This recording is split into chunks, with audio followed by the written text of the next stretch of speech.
Ano kayang pipiliin ko? Kayamanan o talino?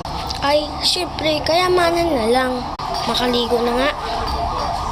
O anak, anong pinili mo? Kayamanan. Sa bagay. Sige na anak, maligo ka na doon. Alis tayo. Okay. Mag-shopping tayo. Sige na, maligo ka na. Nakatapos ka na ba? Di pa? Di pa? Okay. Bilisan mo na. Eto na! Okay na ma, tara na. Tara na.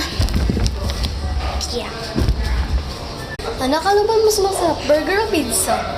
Ito na po. 5 po. Hintayin na lang natin, anak ha? Sige po, hintayin na lang po. Ha? Libre na lang po. Sige po, salamat. Tara na, anak. Anak, dito na tayo sa bahay. Tara, buksan natin pizza.